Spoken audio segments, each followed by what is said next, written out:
Hello everyone, welcome to Study with Nainika. So a very warm welcome to the session. So in this session we are going to discuss about that how to write a lesson plan. Right, in B.Ed basically B.Ed में क्या होता है, आपको lesson plan जो है वो internship में आपको 70 और minimum 10-20 lesson plan you have to submit. That is that I mean internship में वो cover होता है. lesson plan file आपको prepare करना होता है. तो एक लेसन प्लान हम लोग लिखेंगे कैसे, ये इस वीडियो में आज हम डिस्कस करेंगे. ये पूरा फॉर्मेट भी गिवन है, so first you have to write the pupil teachers name and then roll number, then date, then name of the school, then class and section, then subject, then age, then period, then duration, lesson taught yet, अभी तक आपने क्या पढ़ाया, time, topic और subtopic. Topic and subtopic बहुत important है. Topic क्या किस टॉपिक के अंदर आता है जो आप पढ़ाओगे क्लास में, दैट विल बी योर सब टॉपिक. राइट, जैसे ये क्लास 10th की इलेक्ट्रिक करंट सब टॉपिक है. तो इलेक्ट्रिक करंट आज हम अगर क्लास में पढ़ाएंगे तो उसका जो लेसन प्लान है टीचर का, तो ये इसमें कवर है. ठीक है, तो first you have to write the general aims. Okay, general aims में साइंस का जो जनरल एम्स होता है, to develop the student interest toward science, to develop reflective thinking in students, to develop power of observation in students, to develop scientific attitude amongst the student. So you guys can take screenshot. अब screenshot लेते रहो, उतना time भी नहीं है कि एक एक लाइन हम डिक्टेट करें आपको. ठीक है, तो बहुत ज़्यादा लंबी वीडियो हो जाएगी. So you guys can take screenshot if you want. Then specific objectives, you have to write specific objectives. Okay, so students will be able to recall electric current, and student will be able to discuss the flow of electric current. So these are all the specific objectives. Then next three you have to write. I have written 5 specific objective. You can write minimum 3. Okay, minimum 3 you can write. So references to be used: NCERT textbook for science and CBSE exemplar. These are the references I have used. अगर आप जो references आप कहाँ से help लेके कर रहे हो, कौन सी टेक्स्ट बुक यूज़ कर रहे हो, उसको आप रेफरेंसेस में लिख सकते हो. Then methods of teaching. Methods of teaching में आप क्या मेथड से पढ़ाए हो, क्लास में पढ़ाना चाहोगे, ये आप एक प्लान लिख देना. कि जैसे मैंने लेक्चर मेथड यूज़, ज़्यादातर मैं क्लासेस में लेक्चर मेथड यूज़ करती हूँ, तो लेक्चर मेथड मैंने लिखा. देन क्वेश्चनिंग मेथड भी एक है. Then discussion, any method, any type of method you can write. Okay, and then techniques, क्या टेक्निक्स है, तो क्वेश्चनिंग टेक्निक अगर है, डिस्कशन टेक्निक अगर है, ये आप लिख सकते हो. And what are the skill, skill क्या है आपके टीचिंग का, तो explaining skill. Right, and then maxims of teaching. Teaching maxim क्या होता है कि क्या कौन से स्टाइल में आप पढ़ाओगे. जैसे बच्चा जो जानता है प्रीवियस नॉलेज, उसके बेसिस पे नो, जैसे मैंने लिखा जो पहले से जानता है, नोन टू अननोन. जो नहीं जानता है, नोन टू अननोन. राइट, इस बेसिस पे हम पढ़ाएंगे इस स्टाइल में. That is the maxim.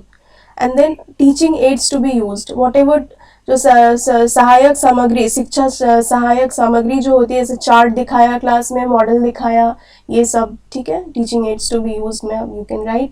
Then previous knowledge assumed.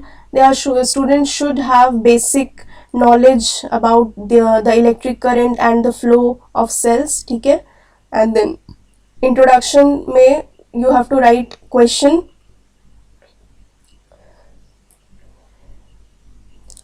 Okay, now this is clear. You guys take screenshot. Okay, I will not dictate anymore. And then this is the declaration of the topic. What is the topic you have to write? Today we will study about electric current. And then the presentation में yes, electric current के बारे में आपको लिख देना है. Benjamin Franklin ने discover किया इलेक्ट्रिक करंट, इनके ऊपर मैंने लिखा. तो स्टूडेंट ने क्या, स्टूडेंट प्यूपिल टीचर एक्टिविटी में आप जो पढ़ाओगे क्लास में ये लिख देना, और स्टूडेंट एक्टिविटी में जो बच्चा आपका रिस्पांस देगा वो आपको लिखना होगा. टीचिंग पॉइंट और स्टेप में क्या क्या टॉपिक पढ़ाओगे, टॉपिक नेम लिख देना. ठीक है, तो इस तरीके से हम लोग प्रेजेंटेशन शीट प्रिपेयर करेंगे. how we will present in the class, the topic which we are going to teach in the class, how we are going to present in the class. Okay, so या आप screenshot लेते रहो, उतना time भी नहीं है, ठीक है। अभी नेक्स्ट है ये मेजरमेंट ऑफ इलेक्ट्रिक करंट है, और देन इलेक्ट्रिक करंट फॉर्मूला है, ये सब मैंने पढ़ाया था, ये मैंने लिखा, measurement of electric current and electric current formula, कि ये इलेक्ट्रिक करंट फॉर्मूला है। अगर अच्छे से विजिबल नहीं है तो you guys can ask me in the comment section any queries regarding the lesson plan, okay. या ये वाला जो पेज है इसमें टीचिंग स्ट्रैटेजीज और skills, teaching ads and activities, इसमें आप जो क्लास में ब्लैक बोर्ड वर्क करोगे या इसके साथ जो चार्ट या डायग्राम्स यूज करोगे वो आप इस वाले कलम में लिख देना, ठीक है। टीचिंग स्ट्रैटेजीज और स्किल्स में क्या क्या ड्राइंग है, ठीक है, इसके साथ, और चॉक बोर्ड एक्टिविटी में जो चॉक बोर्ड एक्टिविटी होती है वो आपको लिखना है। Sorry, we are yeah, so this page, okay,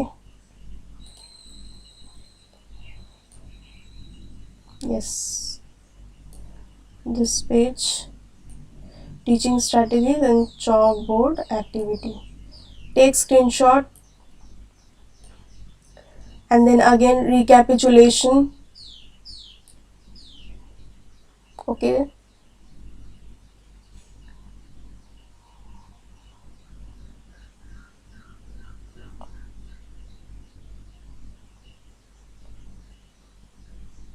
pupil teachers activity जो होगा, the pupil teacher will recapitulate about the instrument use, जो आपने पढ़ाया है उसी को लिख देना टॉपिक को, ठीक है। टीचिंग पॉइंट में भी वही जो टॉपिक का नाम है पढ़ाए हो क्लास में लिख देना। स्टूडेंट एक्टिविटी में ये लिख देना कि बच्चे लोग, the students will listen carefully, okay, बच्चे लोग सुनेंगे या जो भी नोट डाउन करेंगे। चॉकबोर्ड समरी में भी जो मेन चॉकबोर्ड एक्टिविटी है उसको लिख देना। एंड देन इवैल्यूएशन में कुछ क्वेश्चंस जो होगा वो आपको डालना है, इलेक्ट्रिक करंट क्या है, जैसे भी जो पढ़ाए हो उस बेसिस पे। एंड देन होम असाइनमेंट में भी कुछ क्वेश्चन दे देना है, ठीक है। टीचिंग पॉइंट स्टेप में जो जो पढ़ाओगे वो डाल देना, जैसे इलेक्ट्रिक करंट जो जो टॉपिक्स पढ़ाए हो।